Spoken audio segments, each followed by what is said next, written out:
I haven't watched an episode of SpongeBob SquarePants in a very long time. I understand its significance in pop culture and its legendary status as a childhood cartoon.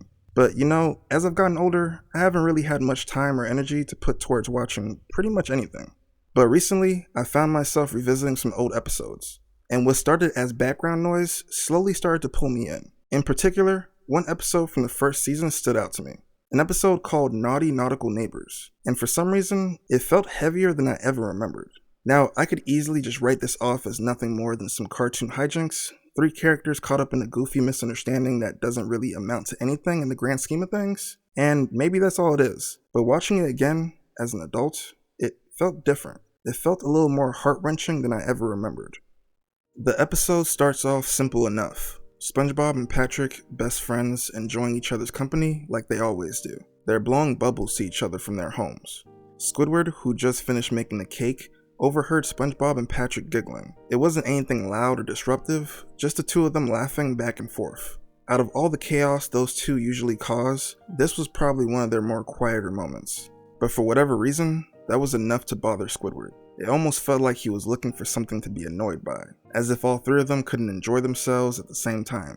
He decides to interfere by blowing bubbles towards each of them. He whispers rude, nonsensical insults into them, making it seem like SpongeBob and Patrick are talking behind each other's backs. It works. Both of them take it personally, and just like that, a rift forms in their friendship. A lot of fans criticize the newer episodes for how much SpongeBob and Patrick supposedly torture Squidward without reason, and to be fair, there's some truth to that. But in this episode specifically, there's more of a balance. Squidward actively instigates everything that happens. He literally pulls out a lawn chair and sits back with his cake, just watching as his neighbors argue over something he made up. He's completely entertained by the fallout. SpongeBob and Patrick both angrily storm off to their respective homes. And as that's happening, Squidward is still laughing hysterically, until he starts choking on the fork he was using to eat his cake. Patrick notices and decides to step in, saving his life. Squidward thanks him and calls him a friend, causing Patrick's eyes to light up. Suddenly, he sees an opportunity. It's no longer about healing or reflecting on what went wrong with SpongeBob. Now, it's about proving a point. He wants to show that SpongeBob's friendship wasn't essential, that he's fine without him, that he can move on and replace him. And that's when things take a turn. It's no longer about moving forward, it becomes about sending a message, about proving he doesn't need SpongeBob, that he's fine without him, that he can find someone else. It's less about healing and more about trying to make the other person feel the same kind of rejection. As for SpongeBob, he gradually reaches a point of loneliness where he's essentially just waiting for an opportunity to regain Squidward's attention. Not because he truly wants it, but because Patrick has it now. It's less about connection and more about not wanting to be the one left out. That opportunity comes when Squidward throws out his back while trying to drag Patrick out of his house. As Squidward screams in pain, SpongeBob takes it as his moment. He launches himself over and fixes Squidward's back. Grateful, Squidward calls him a good friend.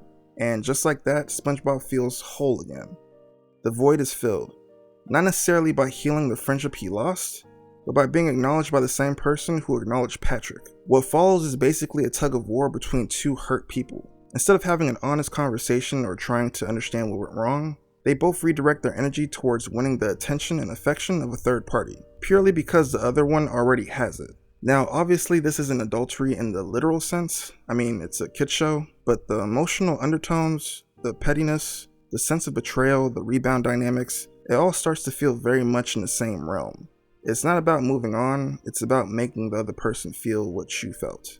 That's the angle that came to mind, to me at least, while watching it again after all these years. Eventually, Squidward, clearly overwhelmed by the chaos he created, decides he's had enough. He invites both SpongeBob and Patrick over for what he calls a party, without telling either of them that the other would be there. When they arrive, they end up drinking seltzer water together.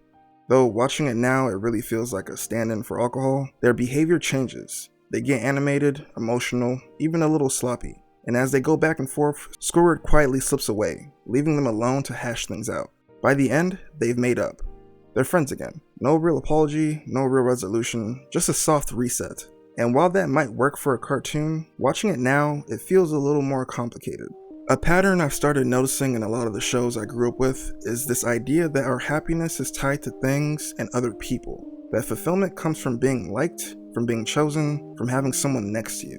And if that person leaves or that relationship breaks, the answer is to immediately find someone else to fill that space. This episode reflects that almost perfectly. SpongeBob and Patrick don't take time to understand why they felt hurt.